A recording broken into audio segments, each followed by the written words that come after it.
Good morning, I'm Gretchen Ho, and here on Morning Matters, we talk about the most pressing issues and give you the context behind the headlines.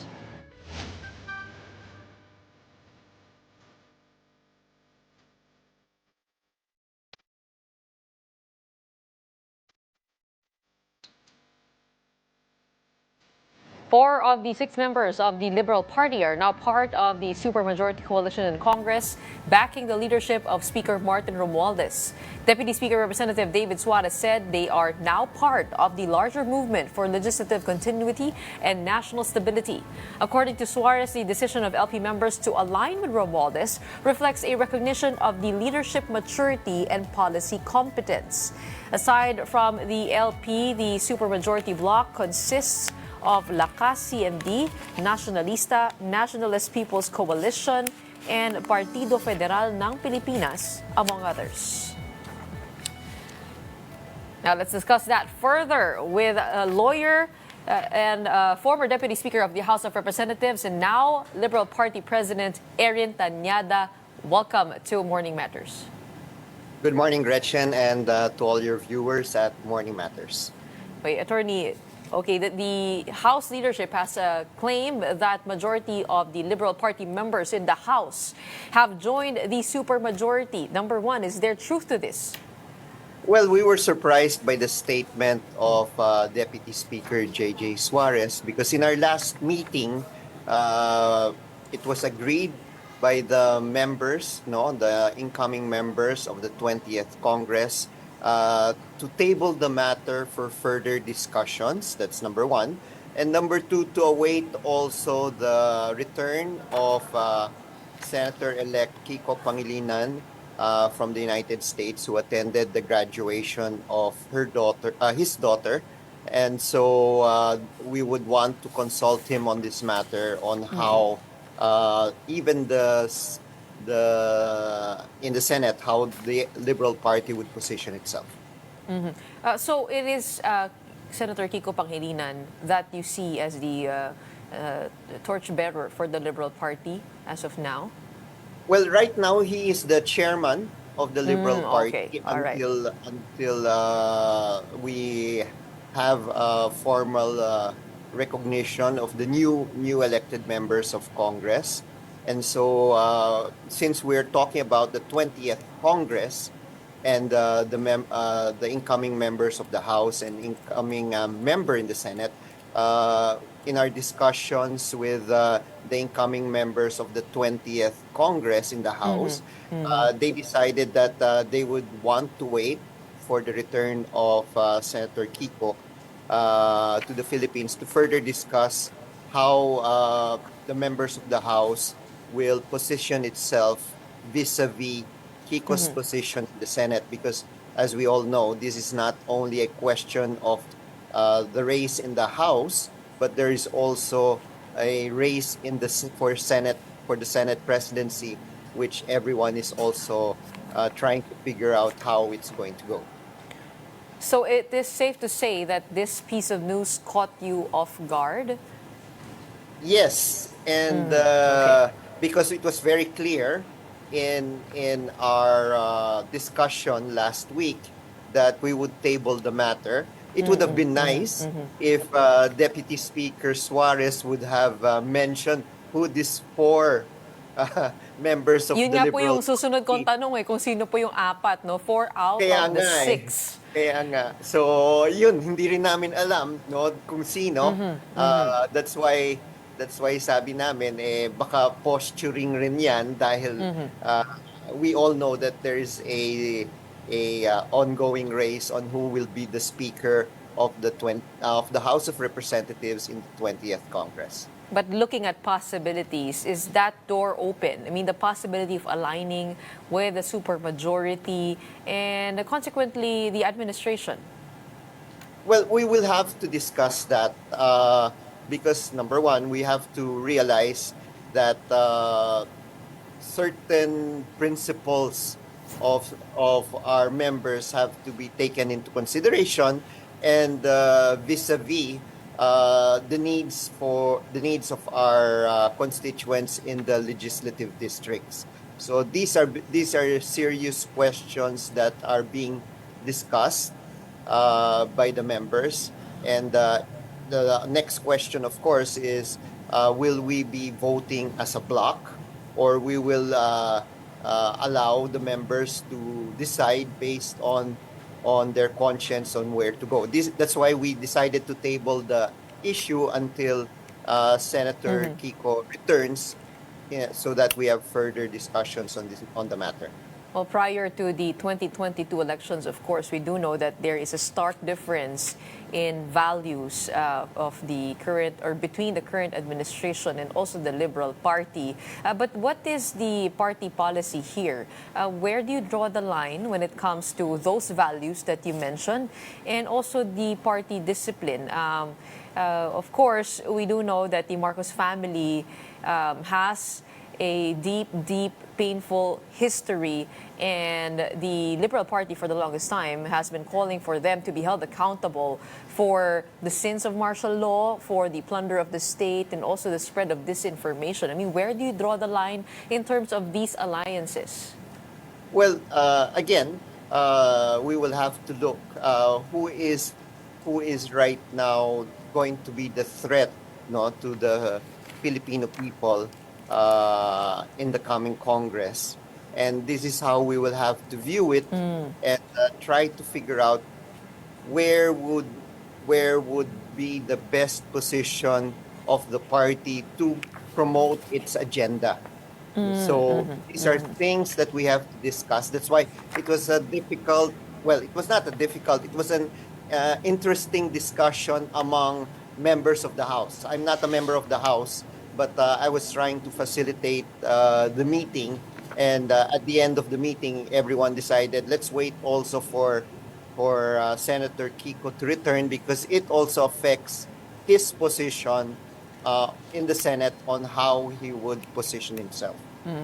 And then, do you agree with Congressman Suarez when he said that the decision of LP members to align with Romualdez reflects a recognition of the leadership maturity and policy competence? I think that is a premature statement, because we have not yet really decided on how the Liberal Party will position itself.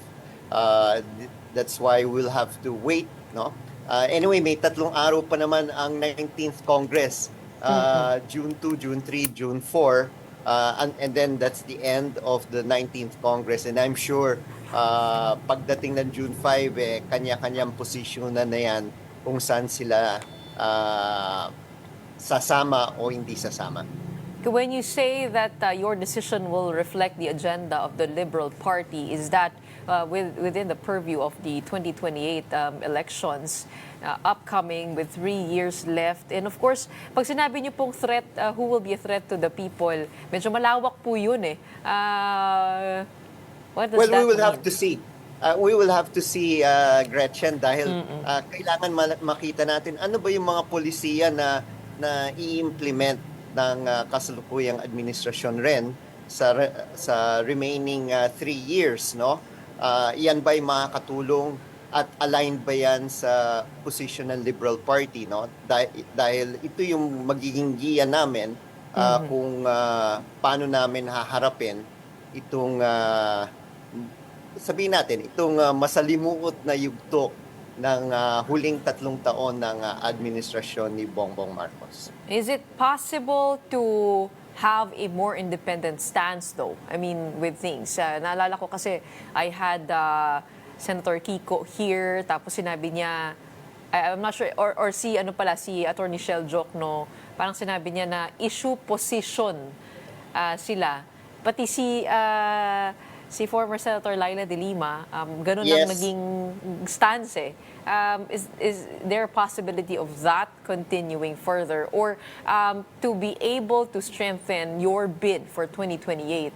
Medyo Yes. kailangan mamili dito. Yes, it will be an issue-to-issue basis. Of course, with regard to education, I think there's no question that we are supportive of the administration. With regard to PhilHealth, we have a problem that they removed the subsidy of PhilHealth. As a matter of fact, There are some civil society organizations that went up to the Supreme Court questioning the removal of the funds of PhilHealth. So there it will be an issue-to-issue basis. We will be collaborating, or if not, criticizing the administration.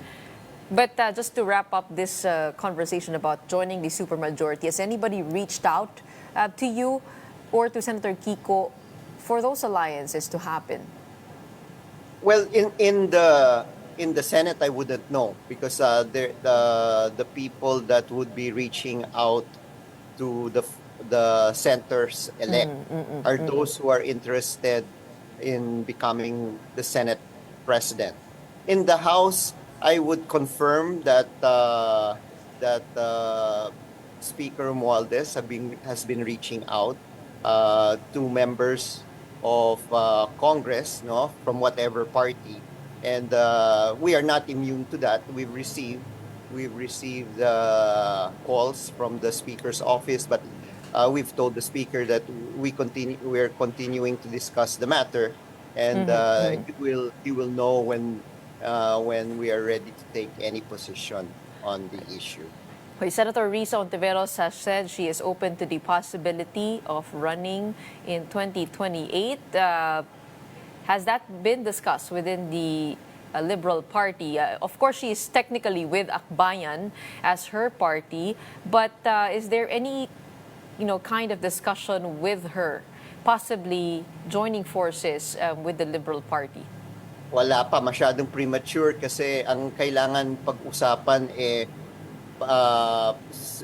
paano i-convene yung Big Tent, no? I think that's the first step. We can't have different candidates coming from the 2022 experience. We just have to have one, and in order to get to that one person, there has to be a coalition that would agree to this, and we haven't had yet that coalition building, which I think is the important step that we have to first get to before we even talk about the selection process, and then before we even talk about who would be the people interested to run in 2028. So masyadong premature pa rin yung usapan na yan. Kailangan mag-spade work muna and reach out to other groups, no?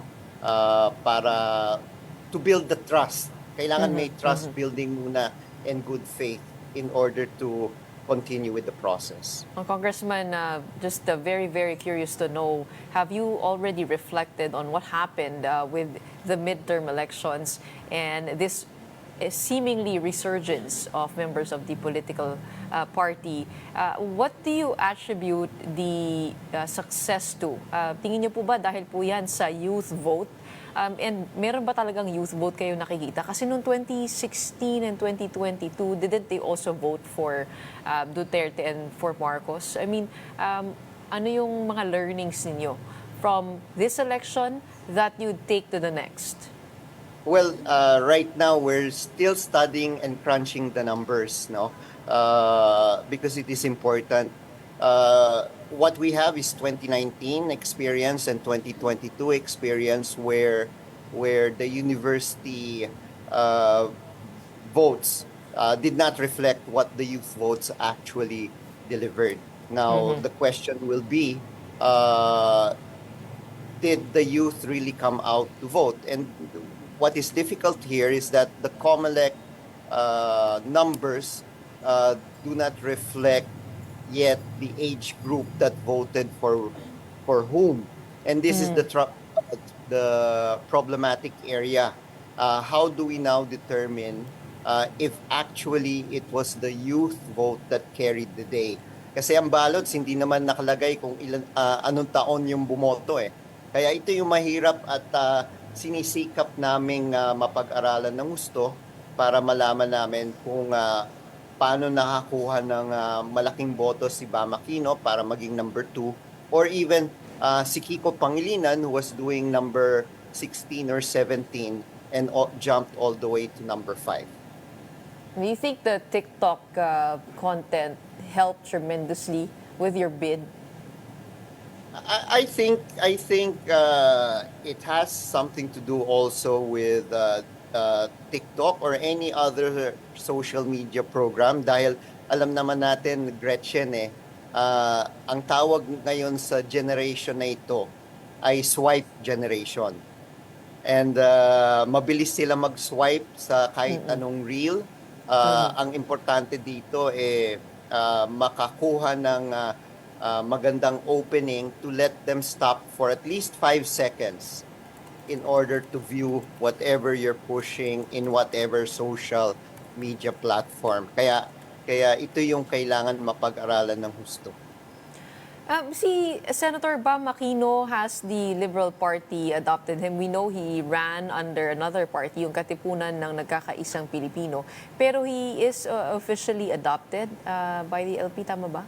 Well, no, he ran as KNP, no, Katipunan ng Nagkakaisang Pilipino, and he officially separated from the Liberal Party in 2024. But he's still considered an ally of the Liberal Party. But what was the rationale for that split? Well, I think it's better to answer, to let Bam answer that question, but he felt he wanted more freedom to chart his own way. So, and I will leave that to Bam. We accepted his explanation. I was present. Then Congressman Ed Salagman was also present. So we bid him well and hope that he is able to achieve what he plans for KNP. But is he also considered as one of the possible candidates for 2028? No? Sa PayPasi siguro parang papabili. Mahirap magsabi. Dahil sabi ko nga masyadong maaga eh. And we have to be very careful on what we say to media. What is important here, we have to start building the blocks, no, in order to get the different organizations in the same page. And what is important here is trust. So kailangan mauna yan. Dahil kapag walang pagtitiwala sa isa't isa, mahirap magkaroon ng isang kandidato. So yun yung unang kailangan ma-achieve po ng iba't ibang mga grupo. And along those lines, 2022. Along those lines, hindi ba masyadong maaga rin nagpahiwatig to si Senator Risa? I mean, what were your thoughts when that came out in an interview? Well, that's I would leave it to Senator Risa on what her plans are. Of course, some people say it's better to know early who are the contenders for 2028. At least alam na ng lahat, no? Pero yun nga, kailangan muna unti-unti to reach out first to the different organizations, try to get them on the same page, have the trust, and then once they are on the same page, then we discuss, okay, what is the selection process that candidates will have to go through in order to be considered as the candidate of the bloc. Now, if the selection process is agreed upon, then we will now obviously invite those who are interested to join that selection process. It would be similar to that of maybe, no? I'm just looking back at history, Gretchen. I'm not saying that this is the process that should be followed, but we should look back on how the convener group was established. This was the group that selected President Cory Aquino to run in 1986. So, ganun yung proseso na sana mangyari bago tayo humantong kung sino-sino yung mga kandidato at sino yung huling pipiliin para lumaban. Well, before we try to get on the same page for 2028, it is a must to get on the same page first when it comes to these alliances over in the House. Maraming salamat for answering our questions and joining us this morning. We have from the Liberal Party, Executive Vice President Erin Tanyada. Thank you, Gretchen, and one big fight, of course, to our One big fellow fight. Stay tuned. Morning Matters. We'll be back after a quick break.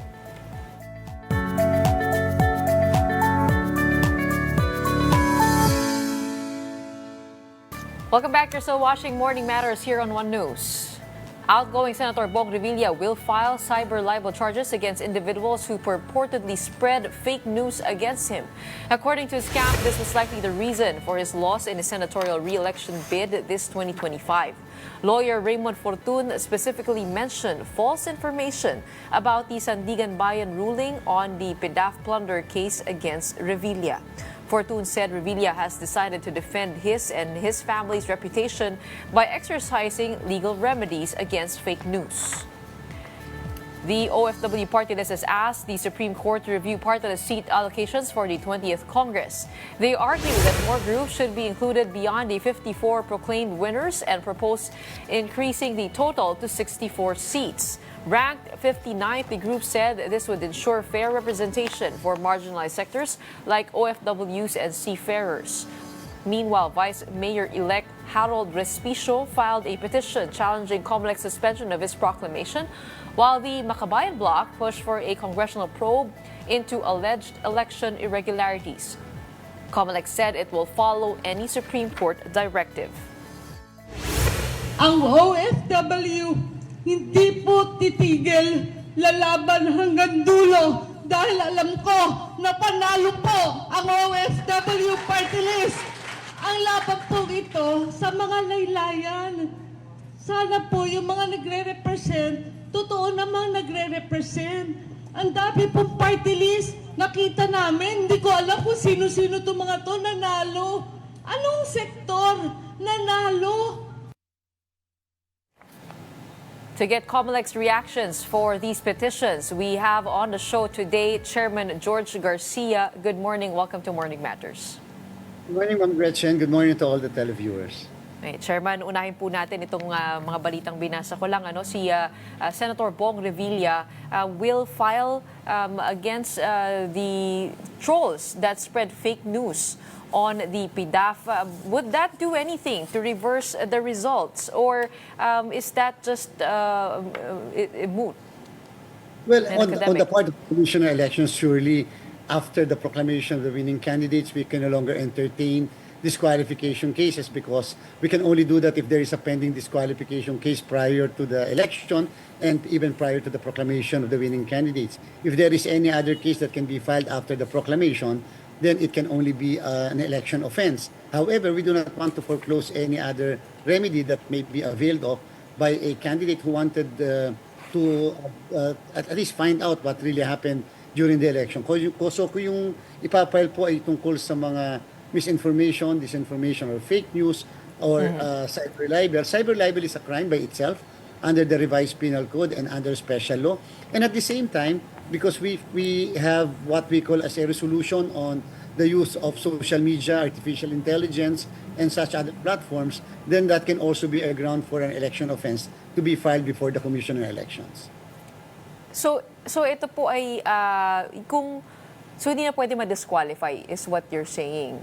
Dapat po ay and in the case that the COMELEC rules for the one who filed an election offense, will that change things? Could that change things in terms of getting Senator Bong Revilla into the Senate, or may mga ganun ba na, for example, a sitting mayor or another official? Just to be very clear, Gretchen, and this is without referring to the personality that you mentioned or to the case that he or she may be filing before the commission. It's like this actually. Kapag ka naproklama na yung isang kandidato for local position, hindi nangangahulugan na porke dumating na yung June 30, mawawala ng jurisdiction ng COMELEC. The COMELEC will still retain jurisdiction. Even if nakaupo na, nakapag-assume na yung local candidates, the COMELEC can still remove that local candidate so long as there is a pending disqualification case against him or against. That is different when it comes to the national candidates. The national candidates, Ma'am Gretchen, if there is a disqualification case filed before the election or before the proclamation, and dumating ang June 30, the COMELEC will be losing jurisdiction. The Supreme Court in the case of Reyes versus the Commission on Election clarified that in order for the COMELEC to be divested of each jurisdiction to hear disqualification cases, three requisites must be present. Number one, proclamation. Number two, oath. That can be an oath before a barangay chairman or even a notary public. And thirdly, there must be assumption to office. Under the Constitution, assumption to office of a duly elected official shall forthwith come on June 30 noon at 12:01. So pagdating ng 12:01, ma'am, the COMELEC will be losing jurisdiction. Under Article 6, Section 17 of the Constitution, it's clearly provided that the House of Representatives Electoral Tribunal shall be the sole judge of all election returns and qualifications of the members of the House of Representatives. In the same manner, the same constitutional provision provides that the Senate Electoral Tribunal shall be the sole judge of all elections, returns, and qualifications of the members of the Senate. Meaning, sole, according to the Supreme Court, is to the exclusion of any other court, even including the Supreme Court. So in which case, therefore, pagdating po ng June 30, the COMELEC will be losing jurisdiction. However, in the case of the party list, as far as the nominees are concerned, the Supreme Court in the case of Palparan versus HRET and Abayon versus HRET, the Supreme Court emphasized that the members of Congress are the nominees themselves, not the party list. But the candidates are the party list organizations or political parties. That being the case, the COMELEC can still entertain petitions to disqualify party list organizations. Pero pagdating ng June 30, hands off na kami, Ma'am Gretchen, sa mga nominees nila kasi magiging miyembro na sila ng House of Representatives, but not in the case of their organizations or political parties or party lists. Yan yung recent case ng Anwaray versus the Commission on Elections. Dahil pinuntahan nyo na rin po yan, no? I had former Congressman Ronald Cardema talk about their case. Sabi nila, no, bakit daw ngayon parang pinag-iinitan sila? Noong 2019, pinayagan naman silang tumuloy kahit na tinanggal na, na-disqualify na si Cardema. At noong 2022, pinayagan din silang tumuloy. And they were not informed when the party lists were being verified in terms of being legal to run for the 2025 elections. What would you say to that? Well, to be very transparent first, I did not participate in the deliberation as far as to suspend the proclamation of the party list that you mentioned. Actually, on the issue of being singled out, we have to remember na hindi lang po sila ang nasuspend ng proclamation ng commission. Dalawa po silang party list na nasuspend ng proclamation. And when it comes to to those who are running naman for other positions, 20 candidates at may mga kilalang mga personalities din ang nasuspend ng proclamation ng commission. So meaning to say, maybe it's really wrong to say that na masyado naman silang na-separate or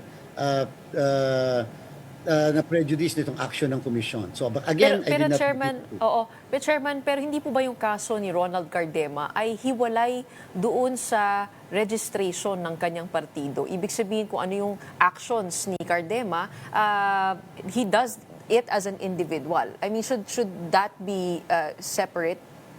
When the proclamation is to be made in favor of a party list, nakalagay din po kasi yung pangalan ng nominees, Ma'am Gretchen, and therefore, you cannot proclaim the nominees without proclaiming the party list. So you cannot separate the two, the party list and the nominees. Okay. They must go hand in hand. In fact, you can proclaim the party list, but you may refuse to proclaim the nominees. But when you proclaim the nominees, surely you will have to proclaim the party list. In this case, because the issue pertains to the qualification of the party list itself as to the requirements for purposes of accreditation. I think the case, that is the main meat of the controversy in the division of the COMELEC. And therefore, tama naman po Ma'am Gretchen, 2019 pa yan, 19, 20, 21. Bakit naman, I cannot answer for what happened during those years. But of course, under the present leadership, we have to resolve cases, pagpasok ko dyan, cases involving 16, 19, and 2022 elections. We resolved almost all of them. Ito na lang yung mga natitira. And so perhaps it's really high time that this case should be resolved with finality so that masettle na ito once and for all yung sa issue nila. Actually, the party list that you mentioned, humaharap siya sa dalawang cases. But the most important one is the 2019 case because yun yung nagtagal na. And again, I'm hoping that they can appreciate the fact that the COMELEC is taking advantage of this situation to release a decision and so that whoever will win or lose can go to higher court. Well, Chairman, why wasn't this brought up at an earlier time before the elections? Because under our rules, you cannot, I don't know kung sa mismong division ng COMELEC namin, siyempre Ma'am Gretchen, kanya-kanya, I cannot interfere because the chairman of the COMELEC does not participate in the division. It's up to them whether to resolve or not to resolve. And number two, so long as there is no motion from any camp to suspend any proclamation or whatever, so it's actually the division that recommended for the proclamation, suspension of the proclamation of the party list. But again, I did not participate in the deliberation. Okay. However, on the issue as to whether pwede pa bang habulin ng isang party list kahit na nakapag-participate na, yun po yung pinaka-lesson ngayon ng kaso ng Anwaray versus the Commission on Elections. Because in the case of Anwaray, ilang beses sila nakapag-participate, Ma'am Gretchen, and then only to find out later that their accreditation should be cancelled. And it was affirmed by the Supreme Court most recently, just a matter of several months ago lang, yung decision na yun. Okay.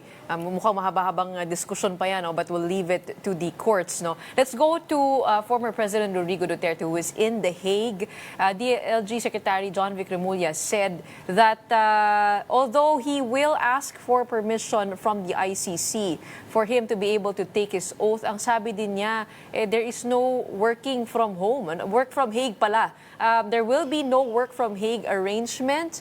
That while he recognizes the victory of Duterte, the former president needs to be physically present in the country to fulfill his duties as a duly elected government official.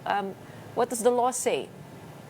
Well, as I had been saying, the duty of the COMELEC ends upon or after proclamation. Once na nakapag-proclaim na kami, Ma'am Gretchen, I had been saying that the duty now belongs to another department of government, in which case, truly, it is the Department of Interior and local government as to who should sit, as to whether somebody should be allowed to sit, somebody should be allowed to impose the powers and function of the office na tinakbuhan niya. As far as the COMELEC is concerned, tapos na yung duty namin, ma'am. We proclaim the duly elected mayor of the city simply because there is no final judgment of conviction under Section 68 of the Omnibus Election Code. So wala naman kami magagawa so long as walang particular case, walang nagsababar sa amin, walang nagsasabi sa amin, walang nagpo-prohibit sa amin, or even a restraining order to proclaim the winning candidate. As to whether he can really assume, that is for the DILG to resolve in the meantime. So sila po ang magdedesisyon dito, the sole body, to decide on the fate of Mayor Duterte. Okay. Yes, although the local government code provides for a temporary succession in case of temporary vacancy to the office. Which will be the vice mayor of the city, which is Baste Duterte. Yes, Okay. Ma'am Gretchen. Temporarily, he will have to assume pending the eligibility of the duly elected mayor. Okay. Chairman, the Makabayan Bloc has filed before the Congress a petition to look into the more than 1,000 election-related anomalies, of which 50% of the 1,500 verified violations are related to the automated counting machines. So ang niraise po nilang issue, ito po yung ink smudging, paper jams, overly sensitive scanners. Ang tanong ko po dito ay hindi po ba nakita yung mga problemang ito doon po sa dry run natin, and what would you say to that? Ma'am Gretchen, a question siguro is the most important question. Did it affect the counting of the votes? Did it affect even the voting by our voters? 82.2% of the Filipino voters went to the precincts during the election, the highest in the history of a midterm election. 82.2. Ibig sabihin, Ma'am Gretchen, 17.8% lang ang hindi nakaboto ng mga kababayan natin. They trooped to the polls. In fact, ang pinakadapat na tanong natin, hindi yung machines. Ang tanong natin, bakit ganun kahaba ang pila? maybe because of the enthusiasm of the Filipinos, or maybe because we were given short of budget, hindi naman kami nabigyan ng Kongreso ng budget, and we have 800 to 1,000 voters lining up sa bawat presinto. And that's why kita nyo yung dami ng botante. Yung machines, Ma'am Gretchen, wala tayong mag-function na machine. Yung mga machines natin, meron kaming pinalitan more or less mga 500 machines. Not because nasira yung machine, but because may nakita kami indication. For example, tama yung sabi nyo, nag-reject na yung machine, pinalitan kaagad namin. We have more or less 16,000 contingency machine. The first time in the history of our automated election na ganun kadami. So we have contingency machine to replace yung mga palagay natin nagkakaroon ng problem.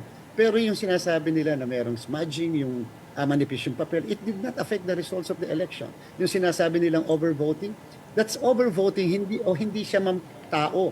Overvoting, hindi siya votes yun eh. Yung 17 million votes yun. And 17 million should be divided by 12 because 12 candidates did not benefit from a particular ballot. So 17 million divided by 12, that's almost 1.3 million. 1.3 million is only 2% of 57 million who voted during the election, which is within the range. And therefore, Pero Chairman, hindi po ba napakahalaga nung 1.3 million na yun? Lalong-lalo na sa isang mahigpit na senatorial race. Significant pa rin yung numero na yun, hindi po ba? 1.3 million, even on the assumption that a candidate will get 0, the difference between the number 12 and number 13 is 1.4 million.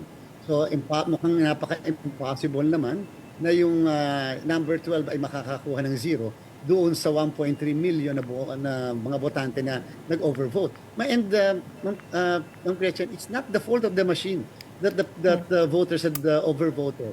If, for example, ako nga ma'am, nung bumoto ako, akala ko 12 na, yung pala magte-30 na, eksakto. So it's never the mistake of the machine. If the voter will vote 13 instead of 12, the voter can be voting for Pero, 11. to be honest, when I came out to vote, isang katanungan ko, bakit ganito yung pentel pen? Parang talagang nagsasmudge, ano? So napakadali nung posibilidad na mapunta yung marker mo sa kabilang side ng pahina o kaya sa ibang parts ng balota.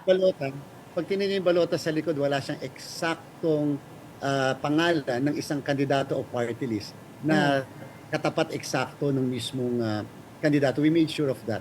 Meaning to say, even if it will not blot at the back, even on the assumption, for the sake of argument, that the pen will blot at the back, it will not be at exactly on the same circle as that of the other candidate for party list at the back. Wait, Chairman, there were also those reports of mismatch from the actual ballots to what is printed in the VVPAT receipts. I know you said there is no evidence of that, but isn't it worth looking into also? Dahil yung mga reports na ito, kumari dito sa isang presinto, meron tayong reports ng mismatch. Maaari bang magkaroon ng manual counting dun sa mga presinto na yon to be able to address those reports and assert the integrity of the elections? The best evidence will always be the random manual audit as provided for by law. The random manual audit is in place since 2010, and since 2010 it has been participated by practically the losing candidates, the Citizens Arm, and it's the random manual audit committee is headed by the Philippine Statistics Authority, the DepEd, the NAMFREL, PPCRB, Lente, including the PICPAP, the Philippine Institute of Certified Public Accountants. So ngayon ongoing ang kanilang random manual audit. Nakakamahigit na sila ng 200 ballot boxes out of the 700 ballot boxes electronically selected in the entire country. And then for that is what is provided for by law. When it comes to manual count, that can only happen in case there is an election protest. And so far in the COMELEC right now, we have less than 20 election protests, I think, filed before us for the position of governor and city mayors. We do not know if there are other protests for local positions, but certainly there will be protests likewise for the House of Representatives later on when somebody will become member of the House by June 30. So, kasi the whole of the election day, I remember the COMELEC was saying kung meron pong mga mismatch, i-report na lamang dito sa mga COMELEC officers in the precincts. So for those who want to file an election protest, where do they do so? Well, in the case of the municipal position, they can file the protest before the regional trial court. Tapos na yun, Ma'am Gretchen, 10 days after the proclamation, that's the only period by which you can file an election protest, just like also in the commission election. For provincial, city, and regional positions, the protest should be filed and lodged before the commission election 10 days after the proclamation. For the members of the House of Representatives, that can only be filed 15 days after the assumption to office, which is more or less by July 15, yan ang deadline nila. Sa Senate Electoral Tribunal for the position of senators, that can only be filed again 15 days after the assumption to office, which is likewise July. Yun nga lang, sino po ba ang magte-take ng pains to file an election protest, gumastos para dito, lalong-lalo na kung isang simpleng mamamayang Pilipino ka lang, ano? Parang hindi ba dapat na-address din yun within the election day kung meron silang concern when it comes to their ballot and kung nagre-reflect ba ng tama yung boto nila? Well, nasa law po kasi, Ma'am Gretchen, because if you're going to entertain everything, wala tayo mapoproclaim. Baka nga tama talaga na wag na lang tayo mag-automated election. Manual election na nga lang. Yun nga yung actually, Chairman, si Attorney Israelito Torion, I had him on the show and he said that a recount is needed since COMELEC did not follow what is in the law. Section 31 of RA 9369, if I'm not mistaken, says that in reading the official ballots during the counting, the chairman, poll clerk, and a third member shall assume positions to provide watchers and members of the public as may be conveniently accommodated in the polling place an unimpeded view of the ballot being readied by the chairman. So, ang sinasabi po niya, nasa batas daw natin na alongside this automated counting, meron ding dapat tinitignan ng mga viewers yung pagbibilang ng mga boto na yun. I doubt whether, of course, I cannot engage, I'm hoping that they should not be engaged in that discussion because they already filed a case in the Supreme Court and therefore that's sub judice. But the most important one is when you read Section 31, you have to read the entirety of the entire Republic Act 9369, including even the title. That's full automated election. If that is really the case, if Section 31 is really the rule rather than the exception, then why is it that 2010 we had not been conducting a hybrid type of election, meaning manually counting and even automating the election? And number two, you will be needing additional budget for that. If you're going to conduct manual counting at the same time automated counting. Try to imagine our budget was even slashed by 4 billion pesos, and that's the reason why we have 800 to 1,000 voters per precinct. And at the same time, there should be an amendment of the law, Republic Act 9369, emphasize what is the procedure in conducting a manual recount of the ballots. So perhaps the proper remedy is really legislation, and since there's already a case in the Supreme Court, then we'll just wait for the ruling of the Supreme Court in this. Chairman, bilang panghuling tanong, kasi wala na po tayong oras, no?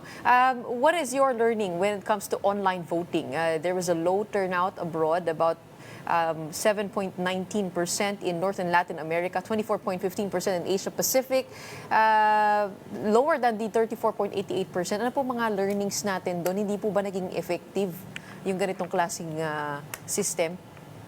No, we expected that. 2019, you had 18% voters turnout. In 2022, you have 40.59%, the highest in the history of overseas voting. The reason is because perhaps the interest of the people when it comes to midterm election is not that high, but it will have to peak whenever there will be presidential elections. So you expect a higher voters turnout by 2028. And that's the reason why even the number of voters who actually were able to register for 2 years were so low. Likewise, only about 200,000 for 2 years. Hindi po ba may kalituhan din dito sa bagong sistema na ito? Kasi mataas ang turnout ng voting dito sa Pilipinas pero abroad. Isn't it also because of the new system in place? No, not because of the system, Ma'am Gretchen. Simply because most of our compatriots abroad, especially those who are living in the areas that you mentioned, were applying for permanent status as a resident there or even citizenship. And that's also the findings most of the time of our post abroad, simply because they do not want they do not want the election compromising their application for a permanent status in the country where they are residing or where they want to get citizenship. Alright, okay. Maraming salamat for answering the questions. And thank you so much for your time today. Sana po ay nakapagpapahinga na po kayo kahit papaano after all of these. But possibly by June 30 pa rin. Katulad na sabi nyo. Okay, maraming salamat. We have COMELEC Chairman George Garcia joining us on Morning Matters today. Don't go away. More matters to discuss right after the break. Keep it here on One News.